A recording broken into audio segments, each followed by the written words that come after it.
कि विधि प्रकोष्ठ के हमारे प्रदेश के सेक्रेटरी चंद्रवंशी जी और भारतीय जनता युवा मोर्चा के हमारे नवनियुक्त और बेहद लोकप्रिय अध्यक्ष राहुल टिकरिया मौजूद हैं। एक दो दिनों से छत्तीसगढ़ में एक ऐसा विषय चल रहा है दोस्तों, जिसने कांग्रेस के राजनीतिक पतन को प्रमाणित किया है। सत्ता जाने के बाद कांग्रेस किस स्तर तक चली गई है, ये शायद उसको भी आभास नहीं हो रहा। राहुल टिकरिया जब युवा मोर्चा कर रहे, मैं मांग करता हूं, प्रश्न करता हूं आदरणीय दीपक बैज जी से और कांग्रेस के साथियों से कि आपको अपनी राजनीति करने के लिए इस बात का आभास क्यों नहीं हुआ कि आप छत्तीसगढ़ की एक बेटी को बदनाम करने का कुंठित प्रयास कर रहे हैं। और इसका जवाब छत्तीसगढ़ की जनता आपसे चाहती है।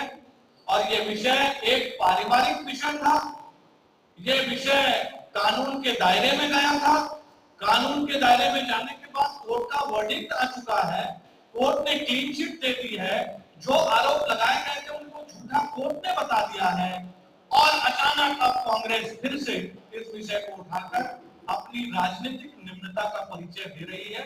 छत्तीसगढ़ की महिलाएं और बेटियां कभी उन्हें माफ नहीं करेंगी। मैं राहुल से आग्रह करना चाहता हूं कि वो तारीख बाय तारीख अपने पक्ष को रखें और इस विषय पे जो तकनीकी मामला है उससे हमारे मीडिया के साथियों के माध्यम से प्रदेश में अवगत कराएं।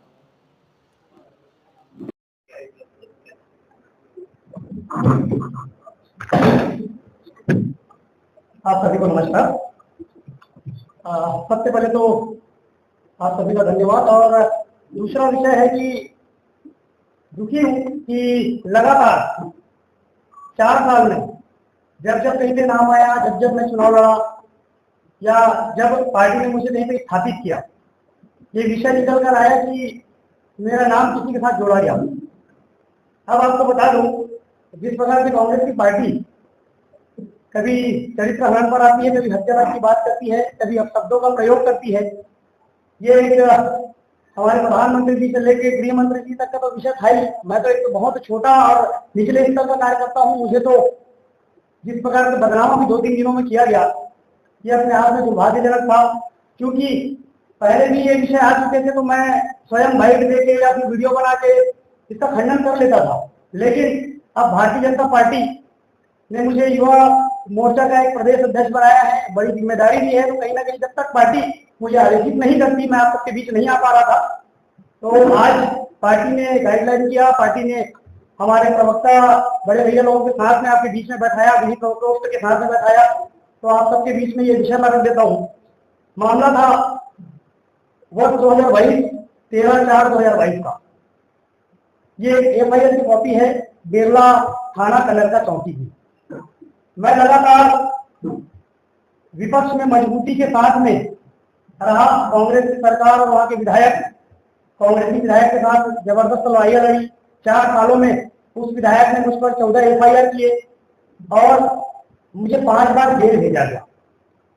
उसी के तारतम्य में एक ऐसा विषय आया कि मेरे ही गांव का, जिसको मुझे मेरे पारिवारिक बताया जा रहा है, तो मैं आपको बता दूं, कोई विशेष मेरा पारिवारिक नहीं है, टिकरिया जरूर है, लेकिन जिस प्रकार से रिश्तेदारी बताई जा रही है वो बिल्कुल गलत है। और जो भी सर्कुलेट किया जा रहा है सारा विषय गलत है। उसको कोर्ट ने भी माना है कि जितने भी तथ्य दिए गए हैं सारे बेबुनियाद हैं। तो उसको कांग्रेस कैसे प्रमाणित कर रही है, ये समझ से परे है। ये 2022 में जब उस पर ब्लेम किया गया, जैसे आज एक लेटर वायरल हो रहा है, जब मामले 4 साल पहले 3 साल पहले खत्म हो चुके हैं। एफआईआर का 2022 का जजमेंट आया है 2023 में, मामले 23 में खत्म हो गए। उसके बाद भी हथियार बनाकर एक लेटर बना दिया गया। उस लेटर में यहाँ तक कह दिया गया कि राहुल टिकरिया समाज से निलंबित है, बल्कि मेरे समाज के जो मुखिया है वो मेरे कार्यभार में उपस्थित थे, माननीय राम कश्यप जी। तो कहीं ना कहीं एक प्रकार से षड्यंत्र है, राजनीतिक षड्यंत्र है। तो जब आरोप लगाया गया 2022 में, तो क्योंकि मेरा कोई लेना देना था नहीं, उनकी पत्नी जो स्वयं एक शिक्षिका है, जो उनसे प्रताड़ित थी, जिनका नाम जोड़ा गया, आज भी उनका नाम का दुरुपयोग किया जा रहा है, उपयोग करके उनको बदनाम किया जा रहा है। उसने एफआईआर कॉपी में सारा विषय लिखते हुए बतलाया है कि ये सर्कुलर आपको कर देंगे हम। एफआईआर की कॉपी में स्पष्ट लिखा है 2022 का मामला है, कांग्रेस की सरकार की बेमेतरा में आशीष छाबड़ा विधायक हुआ करते थे। इस मामले में लिखा हुआ है, हाईलाइट मैंने कर दिया है, मेरे पारिवारिक मामले को जबरदस्ती बदनाम करने की मंशा से राजनीतिकरण किया गया है। क्योंकि मेरे पति का मित्र कांग्रेस से संबंधित है, मेरे पति का लगातार विधायक निवास बेमेतरा में आना जाना रहता है, ऐसे में स्वाभाविक है कि इस मामले को राजनीतिक रूप दिया जा रहा है। अन्य विषय भी इस एफआईआर कॉपी में है, ये 2022 का मामला है और ये उसी विधायक का उल्लेख किया गया जिस विधायक ने मुझ पर 14 एफआईआर करवाए। अगर मैं जरा भी गलत होता तो मुझ पर एफआईआर रहता, मेरा कहीं पर भी नाम नहीं, मेरा कहीं पर भी एफआईआर नहीं, जहां तक कि कोर्ट ने मुझे क्लीन चिट दिया है कि राहुल टिकरिया यहाँ पर कहीं पर भी पार्टी बनाने लायक नहीं है। तो कांग्रेस की जो पार्टी है ये निम्न स्तर की राजनीति करना प्रारंभ कर दी है। आप देखिए 4 साल पुराने मामले जिसको मुझे विपक्ष में उस पर आरोप लगाया गया था, 4 साल में चौथी बार परोसा जा रहा है। जिस मामले में मुझे कोर्ट से क्लीन चिट है, एफआईआर में मैं कहीं पे पार्टी नहीं हूँ, एफआईआर में जिस महिला के साथ मेरा नाम जोड़ा जा रहा है वो महिला स्पष्ट कह चुकी है, अपने पति के खिलाफ लिखी है कि मेरा नाम जबरदस्ती राजनीतिक रूप दिया जा रहा है। कांग्रेस के विधायक और कांग्रेस के जो वहां पर विधायक निवास है वहां से मामला ऑपरेट हो रहा है। तो जाहिर सी बात है ये 4 साल पुराना विषय था जिसमें कोर्ट ने भी मुझे क्लीन चिट दे दिया है।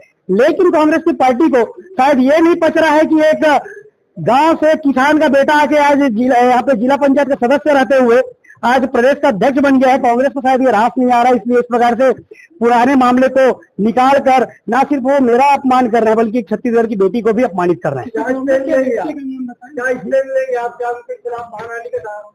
बिल्कुल, मैंने आपको प्रेस कॉन्फ्रेंस में भी ये विषय कहा कि हम कोर्ट से क्लीन चिट हैं, हम कहीं पर भी पार्टी नहीं है। कोर्ट ने भी कहा कि राहुल टिकरिया कहीं पर पार्टी बनाने योग्य है ही नहीं, कोई भी तथ्य इसके पक्ष में नहीं है।